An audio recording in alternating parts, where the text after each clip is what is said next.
Je pense que la presse togolaise a besoin d'être restructurée, d'être redéfinie et redéfinir ses missions et de se donner les moyens pour les atteindre. Une assise pour la presse est la bienvenue. Je pense que c'est l'occasion pour les gens des médias de réfléchir un petit peu sur la difficulté qui mène la population.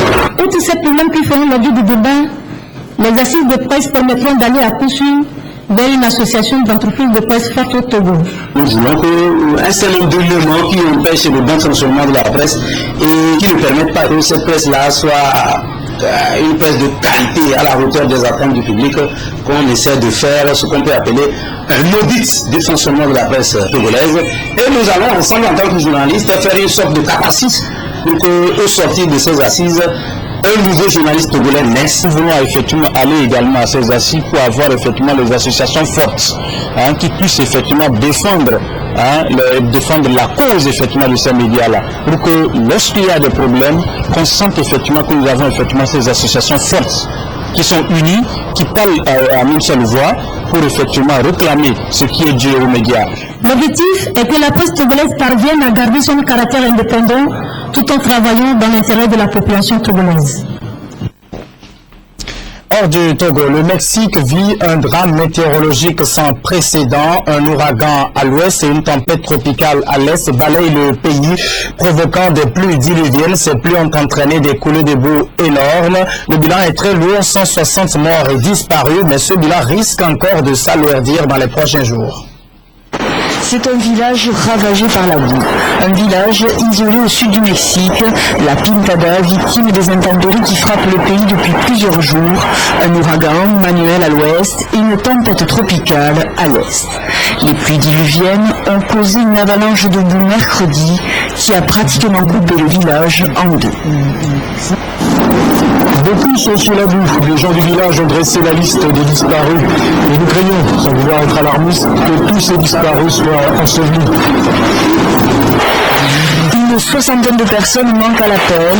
Les secours retardés par les pluies incessantes ont fort à faire. Ils creusent, soulèvent les tôles des maisons à la recherche de rescapés.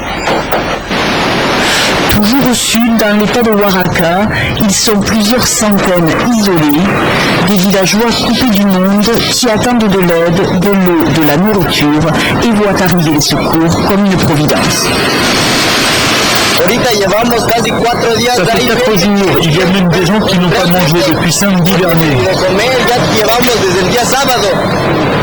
Dans tout le pays, le bilan des intempéries est alarmant. Plus de 160 morts et disparus. On parle d'1 million de personnes affectées. L'ouragan Manuel a de nouveau touché le Mexique jeudi, à hauteur de l'état du Sinaloa. Mais heureusement, il baisse en intensité. Des centaines de communautés indigènes restent isolées, sans parler des touristes. Plus de 10 000 encore coincés dans la station balnéaire d'Acapulco sur la côte Pacifique.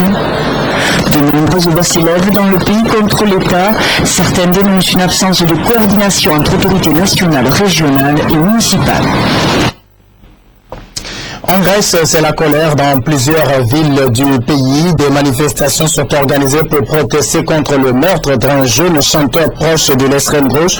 Le meurtrier présumé est lui membre du parti néo-nazi Obdoré. Ce parti, qui étend son influence depuis quelques années, surfe sur la crise socio-économique. Mais ce meurtre vient renforcer davantage sa réputation de parti violent. Rassemblement de la formation néo-nazie Obdoré. Depuis 4 ans, le parti étend chaque jour un peu plus son influence et sa violence. Dernier incident en date, le meurtre d'un jeune chanteur sympathisant d'extrême gauche près d'Athènes. Le tueur présumé appartient à Obdoré. Le chef du parti, lui, dénonce une exploitation politique. L'Obdoré a déclaré qu'elle condamnait cet événement tragique. Nous condamnons tout acte de violence, mais ce n'est pas assez pour ce gouvernement démissionnaire et la Sainte Inquisition qui mène dans ce pays en 2013. Ils devraient savoir que leur plan ne réussira pas. Une déclaration faite le jour même de l'enterrement de Pavlos Fissas. Ils étaient plus de 2000 à suivre son cercueil au cimetière de Korydallos, dans la banlieue d'Athènes. Même mobilisation à Nicaïa, près du Pirée, non loin des lieux du meurtre. Même sentiment de révolte et de colère contre le parti néo-nazi.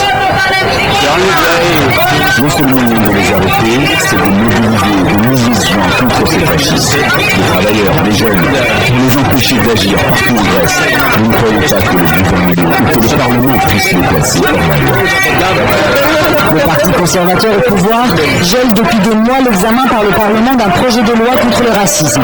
Un texte qui permettrait de s'attaquer au débordement des militants de Doré. Jeudi, dans une allocution télévisée, le Premier ministre grec a promis d'agir. Le gouvernement est déterminé à ne pas autoriser les nazis à empoisonner nos vies, à commettre des crimes, à terroriser et à saper les fondations de notre pays qui a donné naissance à la démocratie. Un discours ferme, mais pour l'heure, aucune mesure précise n'est annoncée contre le parti Aube Dorée ou contre les groupuscules qui se réclament de l'idéologie d'extrême droite. La formation néo-nazie est même représentée au Parlement. 18 députés qui surfent sur la crise économique. Les sondages créditent le parti de 13% des voix, soit le double d'il y a un an. C'était ce jeudi soir dans les hautes mers que les gardes-côtes russes ont pris d'assaut le brise-glace du groupe écologiste Greenpeace. Tout l'équipage a été arrêté et enfermé dans le navire. La Russie reproche aux occupants du bateau d'être des terroristes et de mener des recherches scientifiques illégales. Les écologistes qui avaient l'habitude de mener des opérations surprises risquent cette fois très gros. Les gaz frontières russes sont arrivés au coucher du soleil jeudi soir, armés de mitraillettes, sur des Zodiacs et descendant d'un hélicoptère. Ils ont pris d'assaut le brise-glace de Greenpeace en plein océan Arctique. Toute l'équipe de l'Arctic Sunrise a été enfermée dans le mess du navire. Une action totalement injustifiée pour l'avocat de Greenpeace, voire illégale. Selon la loi internationale, le bateau avait le droit de passage. Il était dans les eaux internationales, en dehors des eaux territoriales du gouvernement russe, au moment où il a été pris d'assaut. Les écologistes dénoncent des projets pétroliers. Greenpeace a dépêché son navire battant pavillon néerlandais dans la mer de Petchora, dans l'Arctique russe, pour protester contre l'exploitation pétrolière du géant Gazprom dans la région. Mercredi, deux membres ont escaladé la plateforme Priraz-Molnaya. Ils ont été rapidement interpellés. Pour eux, il y a menace de marée noire, mais les activistes risquent gros. Le navire est accusé de plusieurs violations. Terrorisme, qui est une charge sérieuse qui peut mener à 20 ans de prison selon le code russe. Accusation de recherche scientifique illégale. Je ne sais pas comment cela se combine avec la charge de terrorisme. Le navire est maintenant remorqué vers le port russe de Mourmansk. Des procédures juridiques y seront effectuées. Le capitaine est d'ores et déjà en train d'être interrogé. Le trajet de l'Arctic Sunrise jusqu'au port doit prendre au moins 3 jours. Découvrons pour refermer ce journal une nouvelle image du souverain pontife. On a longtemps été habitué à ces papes très silencieux qui parlaient très peu bien. Le pape François rompt avec cette tradition. Il a accordé une longue interview publiée dans la revue Jésuite. Le pape appelle à plus de miséricorde envers les homosexuels, les femmes divorcées et celles qui ont avorté. Ses prédécesseurs s'exprimaient beaucoup plus rarement. Le pape François, lui, vient de livrer le fond de sa pensée en 30 pages. Une longue interview publiée dans des revues jésuites, comme lui, où il recommande la miséricorde pour les homosexuels, les divorcés et les femmes ayant avorté. Ce matin à Rome, on se félicite de cette annonce qui donne une autre image de l'Église catholique. Nous ne pouvons qu'être contents de ce pape. Nous avons enfin un pape de réforme.